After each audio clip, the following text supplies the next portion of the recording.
2026년 2월 28일 새벽 중동의 하늘이 불타기 시작했습니다. 미국과 이스라엘의 공습 이후 이란 혁명 수비대는 전 세계를 향해 경고를 보냈습니다. 호르무즈 해협을 지나는 모든 선박을 공격하겠다. 그 순간 세계가 멈췄습니다. 하루 평균 수백 척이 지나가던 바다에는 정적이 내려앉았고 유조선들은 엔진을 끈 채 공해상에서 대기하기 시작했습니다. 국제보험사들은 즉시 보험 계약을 중단했고 유가는 단 하루 만에 폭등했습니다. 서울 주유소의 기름값은 빠르게 오르기 시작했고 사람들은 다시 한번 경제 위기를 떠올렸습니다. 그런데 바로 그 새벽 모두가 멈춰선 그 바다 위에서 단 한 척의 초대형 유조선만이 방향을 바꾸지 않았습니다. 길이 336m, 한국으로 향하던 그 배는 경고방송도 공격 위협도 멈추지 못했습니다. 전 세계가 숨을 죽인 가운데 그 배는 호르무즈 해협을 향해 그대로 돌진하기 시작했습니다. 그날 새벽 호르무즈 해협은 마치 시간이 멈춘 바다 같았습니다. 레이더 화면 위에 빼곡히 떠있던 선박들은 하나둘 속도를 줄이기 시작했고 거대한 유조선들은 검은 바다 한가운데서 움직임을 멈춘 채 떠있었습니다. 무전기에서는 통과 선박은 모두 공격 대상이 된다는 혁명수비대의 경고가 반복해서 흘러나왔습니다. 선원들은 숨을 죽였고 선교 안에는 엔진 소리만 낮게 울렸습니다. 이미 몇몇 선박이 공격당했다는 소식이 퍼지자 세계 해운사들은 즉시 항로 중단 명령을 내렸습니다. 보험도 끊겼습니다. 공격받으면 누구도 책임져주지 않는 상황이었습니다. 그런데 그 정적 속에서 단 한 척의 배만이 멈추지 않았습니다.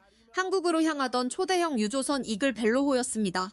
길이 336m, 약 200만 배럴의 원유를 실은 거대한 배였습니다. 선장은 방향을 틀지 않았습니다. AIC를 끄지도 않았습니다. 우회 항로를 선택하지도 않았습니다. 레이더에 자신의 위치를 그대로 드러낸 채 최대 출력으로 해협을 향해 나아가기 시작했습니다. 또 200만 배럴의 원유도 선원들의 목숨도 모두 바닷속으로 사라질 수 있는 상황이었습니다.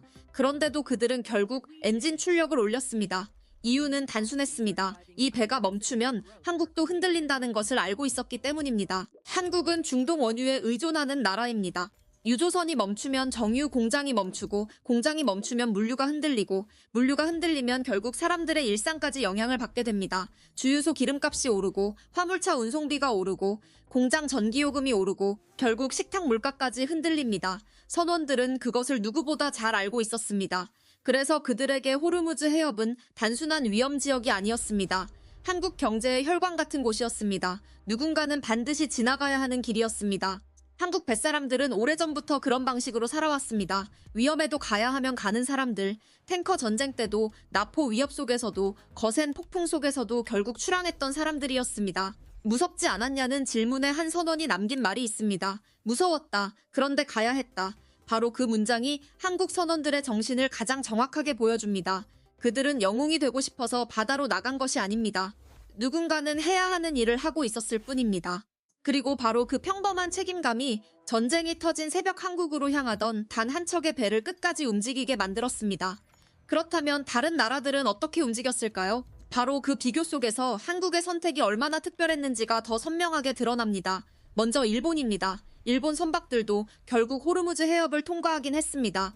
하지만 방식은 완전히 달랐습니다. 일본 선박들은 이란 해역을 최대한 멀리 우회했고 선박 자동식별 장치인 AIS까지 꺼버렸습니다.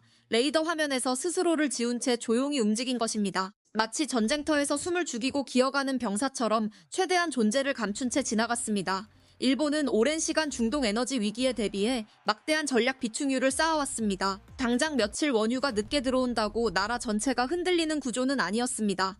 그래서 시간을 들여 돌아갈 수 있었습니다. 중국은 또 달랐습니다. 중국은 움직이기 전에 먼저 협상에 들어갔습니다.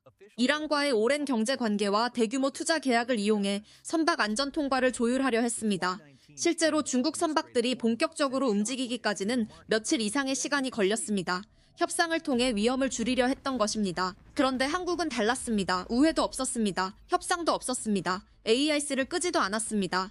세계가 멈춰선 그 새벽, 한국 유조선은 레이더 위에 자신의 위치를 그대로 드러낸 채 가장 먼저 해협으로 들어갔습니다. 이것이 무모함일까요? 어쩌면 한국은 선택지가 많지 않았는지도 모릅니다. 일본처럼 200일치 비축유가 있는 것도 아니고 중국처럼 거대한 외교 카드로 시간을 벌 수도 없는 나라였습니다. 그래서 한국은 결국 움직여야 했습니다. 위험해도 바다를 건너야 했고 전쟁이 나도 원유를 가져와야 했습니다.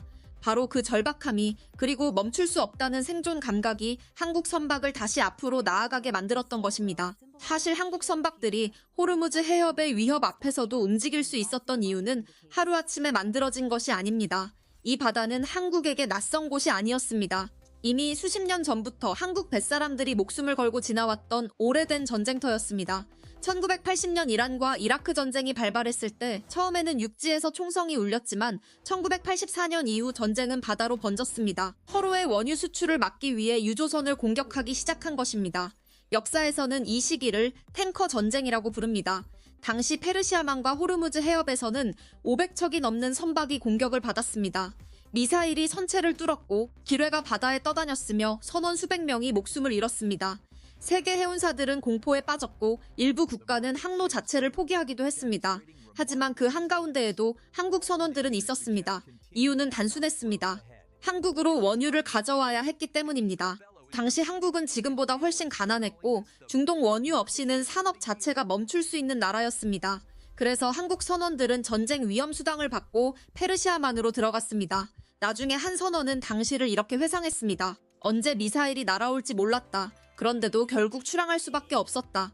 그 이후에도 호르무즈 해협은 계속 위험한 바다였습니다. 2019년 미국과 이란의 갈등이 격화됐을 때도 긴장이 폭발했고 2021년에는 한국 국적화학운반선 한국케미오가 이란 혁명수비대에 납포되기도 했습니다.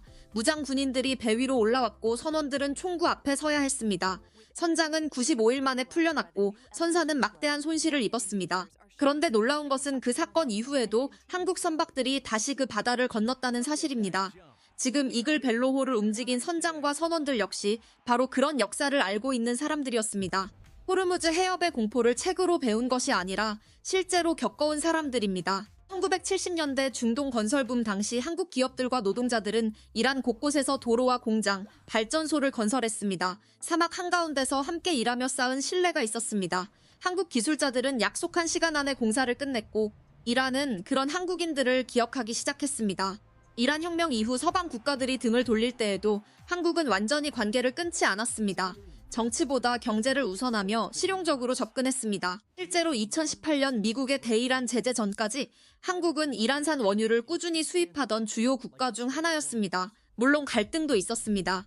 미국 제재로 인해 이란 자금 수십억 달러가 한국 은행에 묶이며 양국 관계가 냉각되기도 했습니다. 하지만 그럼에도 이란은 한국을 완전한 적국처럼 대하지는 않았습니다. 바로 그 미묘한 신뢰가 2026년 2월 28일 새벽에도 작동하고 있었던 것입니다. 혁명수비대 역시 한국 선박이 왜 움직이는지 알고 있었습니다. 한국은 미국처럼 중동을 통제하려는 나라가 아니었고 일본처럼 이란과 오래된 적대의 기억이 강한 나라도 아니었습니다. 한국은 결국 원유를 사기 위해 바다를 건너야 하는 나라였습니다. 그리고 그 사실을 이란도 이해하고 있었습니다. 바로 그 지점이 한국 선박이 끝까지 앞으로 나아갈 수 있었던 보이지 않는 이유였습니다. 많은 사람들은 중동 전쟁 이야기를 들으면 그것이 먼 나라 이야기라고 생각합니다. 하지만 호르무즈 해협이 흔들리는 순간 가장 먼저 흔들리는 것은 바로 우리의 일상입니다. 한국이 사용하는 중동 원유의 대부분은 이 좁은 바다를 지나 들어옵니다. 만약 이 길이 막히면 가장 먼저 주유소 가격표가 움직이기 시작합니다. 실제로 전쟁 직후 국제 유가는 며칠 만에 급등했고 서울 시내 주유소 기름값도 빠르게 오르기 시작했습니다. 그런데 문제는 단순히 자동차 연료비가 아닙니다. 기름값이 오르면 화물차 운송비가 오르고 물류비가 오르면 마트 식품 가격이 함께 오릅니다. 편의점 삼각김밥 가격이 오르고 배달비가 오르고 택배비가 오릅니다. 비행기 연료비가 상승하면 항공권 가격도 뛰게 됩니다. 결국 중동의 전쟁이 한국 사람들의 식탁과 지갑까지 직접 흔들게 되는 것입니다. 더 무서운 것은 산업 전체입니다. 한국은 세계 최대 반도체 생산국 중 하나이고 삼성전자와 SK하이닉스 같은 기업들은 막대한 전기를 필요로 합니다. 그런데 그 전기를 만드는 LNG 역시 상당량이 중동을 통해 들어옵니다. 호르무즈 해협이 장기간 봉쇄되면 단순히 자동차만 멈추는 것이 아니라 반도체 공장과 제조업 전체가 압박을 받게 됩니다. 원유 가격이 오르면 달러 수요도 함께 증가하고 환율까지 흔들리게 됩니다. 외국 자금이 빠져나가면 주식시장도 흔들립니다. 결국 중동의 총성이 서울의 증시와 마트 가격표 그리고 우리의 월급과 생활비까지 연결되는 것입니다. 그래서 그 새벽 호르무즈 해협을 지나던 한국 유조선은 단순히 기름만 운반하고 있었던 것이 아닙니다. 어쩌면 한국 사람들의 평범한 일상 자체를 실어 나르고 있었는지도 모릅니다. 한국의 선택은 단순히 용감함만으로 설명되지 않습니다. 여기에는 대한민국 특유의 생존 외교가 숨어 있습니다. 한국은 미국의 핵심 동맹국입니다. 실제로 중동에서 전쟁이 벌어질 때마다 미국은 한국에 협조를 요청해 왔습니다. 하지만 동시에 한국은 중동 원유 없이는 경제가 돌아가기 어려운 나라입니다. 특히 이란과 완전히 적대 관계가 되는 순간 에너지와 해상 물류 전체가 흔들릴 수 있습니다. 그래서 한국은 늘 미묘한 균형 위에서 움직여 왔습니다. 미국과 협력하지만 동시에 이란과의 관계도 완전히 끊지 않는 방식입니다. 전문가들은 이것을 전략적 모호성이라고 부릅니다. 어느 한쪽에 완전히 서기보다 생존을 위해 균형을 유지하는 외교입니다. 어쩌면 강대국 입장에서는 애매하고 답답해 보일 수도 있습니다. 하지만 한국은 원래 그런 방식으로 살아남아 온 나라였습니다. 중국과 미국 사이에서도 일본과 북한 사이에서도 언제나 극단적인 선택 대신 현실적인 생존을 우선해 왔습니다. 그리고 바로 그 실리 외교가 호르무즈 해협에서도 조용히 작동하고 있었던 것입니다. 우리는 종종 전쟁을 뉴스 화면 속 이야기라고 생각합니다. 하지만 누군가는 지금 이 순간에도 거친 바다 위에서 한국의 일상을 지키기 위해 움직이고 있습니다. 호르무즈 해협의 긴장 속에서도 끝내 방향을 돌리지 않았던 그 유조선처럼 말입니다. 사실 사람들은 거대한 외교 전략이나 국제유가의 숫자보다 결국 자신의 자리에서 묵묵히 버티는 사람들에게 더 오래 마음이 남습니다. 거센 파도 위에서 엔진 소리를 들으며 밤을 새우는 선원들, 위험을 알면서도 출항을 결정해야 했던 선장들, 그리고 보이지 않는 곳에서 한국 경제의 연결고리를 지키고 있는 수많은 사람들 말입니다. 어쩌면 대한민국이 여기까지 버텨온 힘은 엄청난 자원이나 압도적인 군사력이 아니라 그렇게 자기 일을 끝까지 해내는 평범한 사람들의 책임감이었는지도 모릅니다. 지금 이 순간에도 이글 벨로우는 어딘가의 바다 위를 지나고 있을 것입니다. 그리고 그 배가 실어 나르는 것은 단지 원유만이 아닙니다. 우리의 일상, 불이 켜진 공장, 퇴근길의 자동차, 그리고 평범한 하루까지 함께 움직이고 있는지도 모릅니다. 그래서 호르무즈 해협의 전쟁은 결코 남의 이야기가 아닙니다. 그 바다 위에는 오늘도 이름 없이 한국을 움직이는 사람들이 있기 때문입니다. 결국 한 나라를 움직이는 힘은 거대한 구호나 화려한 말이 아닐지도 모릅니다. 위험한 상황 속에서도 자신의 자리를 지키는 평범한 사람들, 아무도 보지 않는 곳에서 끝까지 책임을 다하는 사람들, 바로 그런 사람들이 사회를 버티게 만듭니다. 호르무즈 해협을 지나던 한국 선원들도 특별한 영웅이 아니었습니다. 그들 역시 두려웠고 불안했지만 누군가는 해야 하는 일이었기에 앞으로 나아갔습니다. 어쩌면 우리의 삶도 비슷한 것 같습니다. 누구나 불안한 시기를 만나고 포기하고 싶은 순간을 겪습니다. 하지만 결국 사람을 끝까지 버티게 만드는 것은 재능보다 책임감이고 용기보다 멈추면 안 된다는 마음일지도 모릅니다. 한국은 자원이 많은 나라도 아니고 거대한 대륙 국가도 아닙니다. 그럼에도 여기까지 올 수 있었던 이유는 위기의 순간마다 자기 일을 묵묵히 해낸 평범한 사람들 덕분이었습니다. 그래서 진짜 강한 사람은 두려움이 없는 사람이 아니라 두려워도 자신의 길을 끝까지 걸어가는 사람인지도 모릅니다.